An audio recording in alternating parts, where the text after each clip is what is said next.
আসসালামু আলাইকুম, this is Shakil. Welcome to the my brand new video. Actually আজকের ভিডিওটা খুব ইম্পর্ট্যান্ট একটা ভিডিও। যারা আমাকে নক করছিলেন, গ্রাফিক্স ডিজাইন সম্পর্কে জানতে চাইছিলেন, দুবাইতে গ্রাফিক ডিজাইনের চাহিদাটা কীরকম এবং স্যালারিটা কীরকম হয়, মূলত আজকে আমি সে বিষয়ে কথা বলবো। আপনারা জানেন দুবাইতে বর্তমানে ভিসা নিয়ে কিছু জটিলতা রয়েছে, তবুও আমি ওই বিষয়ে যাচ্ছি না। দুবাই ভিসা সংক্রান্ত নিয়ে আমার অনেকগুলো ভিডিও অলরেডি আছে। আপনারা যদি ভিডিওগুলো দেখতে চান অবশ্যই আপনি আমার প্লে লিস্টটা দেখলে এখানে পেয়ে যাবেন। সো আমি কথা বাড়াচ্ছি না, আমি গ্রাফিক্স ডিজাইন সম্পর্কে বলতে চাচ্ছি। আসলে আপনি গ্রাফিক্স ডিজাইনার হিসেবে যদি আপনি দুবাইতে আসতে চান, তাহলে দুটি ধাপে আপনাকে কাজ করতে হবে।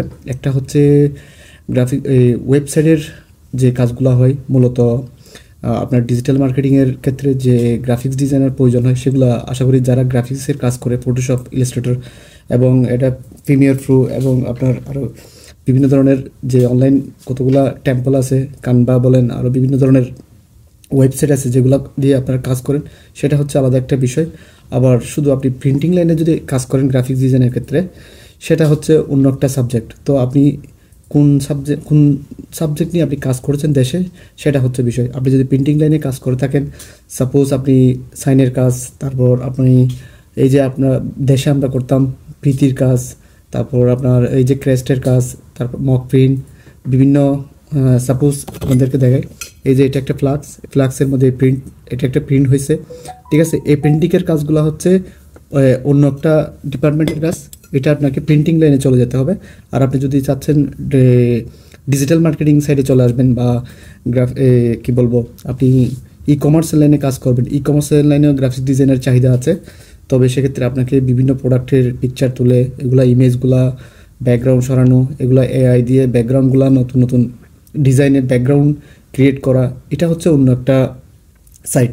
সো দুটা ভিন্ন সাইট। তো আপনাকে যদি প্রফেশনাল লেভেলে কাজ করতে আপনি পারেন, এখানে অবশ্যই চাহিদা আছে। তবে আপনাকে প্রথমে এসে একটা ধাক্কা খেতে হবে, সেটা হচ্ছে আপনাকে জবটা খুঁজে নিতে হবে। আপনি যে গ্রাফিক ডিজাইনার, সেই গ্রাফিক ডিজাইনের জবটা আপনাকে পেতে হবে। আদারওয়াইজ আপনি ততক্ষণ পর্যন্ত ব্যাকআপ থাকতে হবে। আর আপনার অবশ্যই পিছনের ব্যাকগ্রাউন্ডে অর্থাৎ ব্যাকআপ দেওয়ার মতো আপনার কেউ থাকতে হবে। আদারওয়াইজ আপনাকে 2-1 মাস 3 মাস এভাবে ব্যাকআপ থাকতে হবে। কারণ গ্রাফিক্স ডিজাইনের জব এখানে অ্যাভেলেবেল আছে, কিন্তু আপনাকে সবাই ওই জায়গা পর্যন্ত আপনাকে যেতে হবে। কোন জায়গায় ভ্যাকেন্সি খালি আছে সেই জায়গা পর্যন্ত আপনাকে পৌঁছাতে কষ্ট হবে। আর স্যালারির কথা বিষয়ে বলছিলাম আমি, এখানে গ্রাফিক্স ডিজাইনের নর্মালি আপনি যদি কাজ করেন মিনিমাম 2000 দিরহাম মিনিমাম আপনি স্যালারি পাবেন, আরও বেশি পেতে পারেন। আর যদি আপনি বাঙালি কোনো দোকানে বা বাঙালিদের বা ইন্ডিয়ান পাকিস্তানের কোনো কোম্পানিতে কাজ করেন, তাহলে আমার মনে হয় না আপনি 1500-1800 বা এর উপরে বেতন পাবেন। স্টার্টিং স্যালারি আপনি 1800-2000 এরকম হতে পারে, ঠিক আছে। ভালো যদি কোম্পানি হয় মিনিমাম আপনি 1500-1800 এই ধরনের স্যালারি দিয়ে স্টার্টিং হতে পারে। এবং মিনিমাম সর্বোচ্চ আপনার গ্রাফিক্স ডিজাইন 5000 দিরহাম পর্যন্ত আছে, যেগুলো বড় বড় কোম্পানি আছে যেগুলোতে প্রফেশনাল লেভেলের কাজ হয়। আপনি প্রফেশনাল লেভেলের কাজ পারেন, স্কিল আপনার ডেভেলপড অলরেডি, সেগুলোতে আপনি যদি সিভি ড্রপ করেন, আপনাকে যদি ডাকে, তাহলে আপনি ভালো ইন্টারভিউ দিয়ে যদি আপনি আপনার স্কিলগুলো দেখাতে পারেন, তাহলে আপনাকে অবশ্যই ভালো স্যালারি দিবে।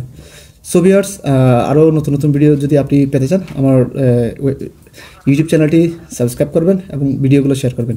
ধন্যবাদ।